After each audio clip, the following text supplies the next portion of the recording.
নমস্কার বন্ধুরা, ঝর্ণা কিচেন সবাইকে স্বাগত। আশা করি সবাই ভালো আছেন। আজকে আরেকটি রেসিপি নিয়ে আসছি। আজকে তৈরি করব দেশি চিংড়ি মাছ দিয়ে তরমুজের খোসার মাখা চচ্চড়ি। আমরা তরমুজটাকে ঠিক এভাবে কিউব করে ভালোভাবে চেঁচে এভাবে কুচি করে কেটে নিয়েছি। আর আমরা নিয়েছি এখানে দেশি চিংড়ি মাছ, সম্পূর্ণ বিলের। আর আমাদের লাগছে এখানে আধা চা চামচ পরিমাণের চেয়ে কম হলুদ গুঁড়ো এবং লঙ্কার গুঁড়ো। আমরা সম্পূর্ণ তরকারিটি রান্না করব কাঁচা লঙ্কা দিয়ে। এখানে আমরা 5 থেকে 6টি কাঁচা লঙ্কা নিয়েছি। আপনার ঝাল আপনার পছন্দ অনুযায়ী দিয়ে দিবেন। আর এখানে গোটা কয়েক কালো জিরে আর বড় সাইজের একটি পেঁয়াজ কুচি, আর এখানে ধনিয়া পাতা কুচি করে নিয়েছি। মাত্র একটি ফোড়ন দিয়েই তৈরি করে নিব তরমুজের খোসা চিংড়ি মাছের চচ্চড়ি। প্রথমে আমরা চিংড়ি মাছগুলো একটু ভেজে নিব। আমরা এখানে একটি কড়াই বসিয়ে দিয়েছি। 1 চা চামচ পরিমাণের চেয়ে কম আমরা সাদা তেল দিয়ে দিয়েছি। এখন আমরা চিংড়ি মাছগুলো ভেজে নিব। একবার যে এভাবে দেশি চিংড়ি মাছ দিয়ে এবং তরমুজের খোসা দিয়ে মাখা চচ্চড়ি রান্না করবেন, সে বারবারই খেতে চাইবেন।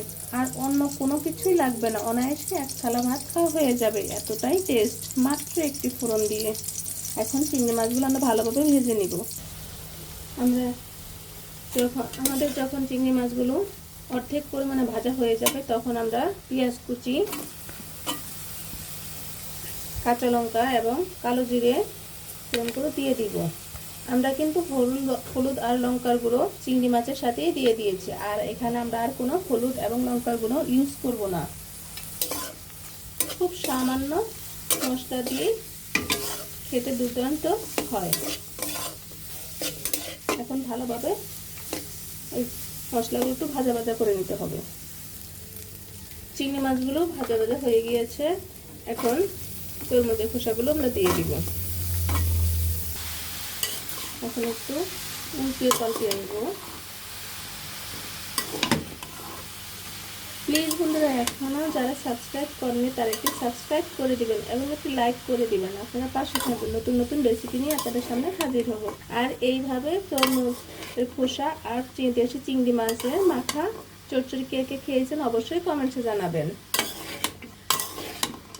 এখন ভরপুর তরমুজের মৌসুম, একবার হলো বাসায় এভাবে ট্রাই করে দেখবেন। এখন আমরা প্রয়োজন মতো লবণ দিয়ে দিব। একটু উল্টিয়ে পাল্টিয়ে নেব। আমরা ঢেকে দিই। খুব সামান্য পরিমাণের মতো একটু জল দিয়ে দিব, এরপর ঢেকে দিব। দেখুন বন্ধুরা, খোসা তরকারিগুলি চচ্চড়িটা কত সুন্দর হয়ে গিয়েছে। আপনারা অবশ্যই লবণটা চেক করে দেখবেন। এখন ধনে পাতা কুচিগুলো ছড়িয়ে দিব।